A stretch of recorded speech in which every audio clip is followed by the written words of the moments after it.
क्या आपने कभी सोचा है, जैसे भगवान विष्णु समय समय पर मानव कल्याण के लिए अवतार लेते हैं, भगवान शिव सृष्टि की सुरक्षा के लिए अवतार लेते हैं, वैसे क्या कभी सृष्टि के सृजनकर्ता ब्रह्मा देव ने भी अवतार लिया है? तो इसका जवाब है हाँ। देखा जाए तो ब्रह्मा की पहचान वेदों के प्रजापति से की जाती है। सप्तऋषि परंपरा, यहाँ तक कि हमारे ग्रंथों में ब्रह्मा के 7 महान अंशावतारों का उल्लेख भी मिलता है, जिन्होंने संसार के साथ ज्ञान साझा किया।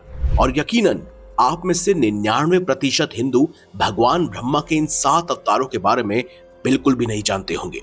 तो इस वीडियो को अंत तक जरूर देखना, ताकि आप भी भगवान ब्रह्मा के इन 7 अवतारों के बारे में जान पाएं, जिन्होंने युद्ध और लीला से नहीं बल्कि अपने ज्ञान से इस सृष्टि का विस्तार किया। 7वें अवतार हैं वो जिन्हें संस्कृत के प्रथम महाकाव्य के सृजनकर्ता आदि कवि के रूप में दर्शाया गया है, जिनके द्वारा रचित रामायण एक ऐसा महाकाव्य है जो भगवान राम के जीवन के सत्य और कर्तव्य से रूबरू करवाता है। ये है ऋषि वाल्मीकि, जिनके द्वारा काव्य का जन्म हुआ। धर्म ग्रंथों के अनुसार एक बार ऋषि वाल्मीकि प्रेम में लीन क्रौंच पक्षी के जोड़े को देख रहे थे, लेकिन तभी एक शिकारी ने उस जोड़े के नर पक्षी को अपने तीर से मार गिराया। मादा पक्षी शोक करने लगी, जिसके कारण वाल्मीकि का दिल करुणा से भर गया और उसी समय उनके मुंह से एक श्लोक निकला, मां निषाद, और इसी से काव्य का जन्म हुआ। इसी वजह से उन्हें आदि कवि भी कहा जाता है। वो सिर्फ रामायण की रचयिता नहीं थे, वो त्रेता युग की उस महागाथा के साक्षी थे, जिसने उन्हें कलयुग के अंत तक आदि कवि के रूप में अमर बना दिया। अब छठे अवतार हैं सृष्टि का विस्तार करने वाले सप्तऋषियों में से एक कश्यप ऋषि, जिन्हें ब्रह्मा के वंश का माना जाता है, क्योंकि कश्यप ऋषि के पिता का नाम मरीचि था, जो स्वयं ब्रह्मा के मानस पुत्र थे। इसीलिए कश्यप का अस्तित्व सिर्फ एक ऋषि का नहीं है, सृष्टि को आगे बढ़ाने का मूल आधार माना गया है। कहते हैं उनसे ही देवता, नाग, गरुड़ और असुर सभी वंशों का विस्तार हुआ। इन्होंने सृष्टि में वंशों का विस्तार एक सृजनकर्ता के रूप में किया, इसीलिए इन्हें भी भगवान ब्रह्मा के अवतारों में से एक माना गया है। इसके बाद 5वें अवतार हैं एक ऐसे ऋषि जिनका नाम ही एक उपाधि है, महर्षि वेदव्यास। हमारे ग्रंथों में मेंशन है कि हर द्वापर युग में एक सर्वोच्च ऋषि द्वारा व्यास नाम की उपाधि को ग्रहण किया जाता है, जो बनता है वेदव्यास, जिन्होंने हमारे वेदों को सरल भाषा में बदला और फिर 4 भागों में विभाजित कर हम तक इस ज्ञान को पहुंचाया, ताकि कलयुग का मनुष्य भी ज्ञान प्राप्त कर सके। ऋषि पराशर और सत्यवती के पुत्र थे कृष्णदेव पयन, जिन्हें अपने असीम ज्ञान और तपस्या के बल पर वेदव्यास की उपाधि प्राप्त हुई।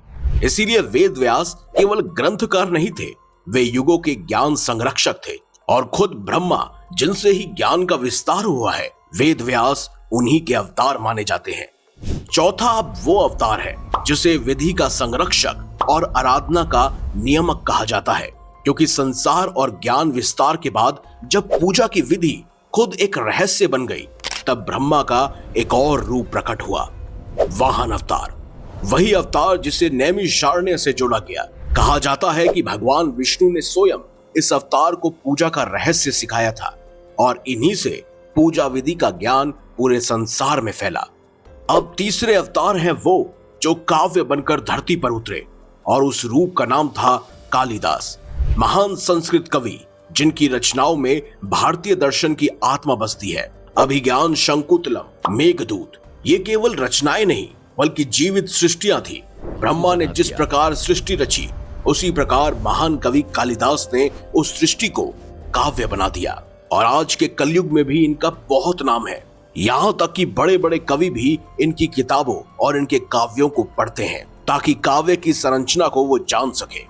दूसरे अवतार हैं एक ऐसे देवता जिनका जन्म समय को चलाने के उद्देश्य से हुआ। ऋषि परंपरा में एक अद्भुत घटना के रूप में उभरे मांडव ऋषि, जिन्होंने कौशिक नाम के ब्राह्मण को श्राप दिया कि वह सूर्योदय से पहले ही मृत्यु को प्राप्त हो जाएंगे। लेकिन अनुसुईया उनकी पत्नी थी, जिन्होंने अपने तप से सूर्य और उनके समय चक्र को ही रोक दिया। समय ठहर गया, जिससे देवता चिंतित हो गए और त्रिमूर्ति ने प्रार्थना की और उसी संकल्प से सृष्टि सृजनकर्ता ब्रह्मा के तेज से जन्म हुआ चंद्र देवता का। ब्रह्मा का ये अवतार समय को पुनः गति देने वाला बना। इसीलिए जो आप रात के समय को देखते हैं वो वही समय है जिसे चंद्रदेव ने गति दी थी। और फिर एक ऐसा अवतार जन्मा जिसे दुनिया का प्रथम गुरु कहा गया है। ब्रह्मा के 7 अवतारों में से एक अवतार दत्तात्रेय, जिन्होंने स्वयं परशुराम जी को शिक्षा दी। और दत्तात्रेय का गुरु कोई व्यक्ति नहीं था बल्कि पूरी प्रकृति थी। हर तत्व, हर जीव उनका शिक्षक था। उन्हें एक ही समय में ब्रह्मा, विष्णु और महेश का ही रूप माना गया, एक शरीर जिसमें था त्रिमूर्ति का तत्व। उनके जीवन काल से जुड़ी हुई जानकारी भरी वीडियो हमने पहले भी इस चैनल में बनाई है। डिस्क्रिप्शन में साथ ही ऊपर आई कार्ड दिए बटन में आप उस वीडियो को देख सकते हैं। तो दोस्तों, इस वीडियो के माध्यम से हमने जाने ब्रह्मा के 7 अवतार जो तलवार लेकर नहीं आए, वो लेकर जन्मे शब्द, वंश, वेद, विधि और संपूर्ण ज्ञान। कभी वाल्मीकि बनकर युगों तक चलने वाली गाथा लिख गए, कभी कश्यप बनकर जीवन को जन्म दे गए, कभी वेद व्यास बनकर ज्ञान को बांट गए, कभी वाहन अवतार बनकर आराधना की विधि रच गए, कभी कालिदास जैसे महाकाव्य लिख डाले, तो कभी चंद्रदेव बनकर समय को गति दे गए, और कभी दत्तात्रेय बनकर प्रकृति को ही अपना गुरु बना दिया। और इस वीडियो से हमें ये ज्ञान मिलता है कि ब्रह्मा का तत्व सिर्फ एक ही है, सृजन करना, कभी खुद करना तो कभी अपने अवतारों के जरिए। तो दोस्तों, कमेंट बॉक्स में हमें जरूर बताइएगा, क्या इससे पहले ब्रह्मा के इन 7 अवतारों के बारे में आपको जानकारी थी? साथ ही नेक्स्ट वीडियो आप किस विषय पर या किस टॉपिक पर जानना चाहते हैं वो भी कमेंट बॉक्स में जरूर लिख दीजिएगा। इस वीडियो को लाइक, हमारे चैनल को सब्सक्राइब और ज्यादा से ज्यादा शेयर भी कीजिएगा। तो मिलेंगे अगली बार एक नई खास वीडियो के साथ। अब तक के लिए देखते रहिए संपूर्ण ज्ञान का केंद्र बिंदु, मिस्टीरियस हिंदू।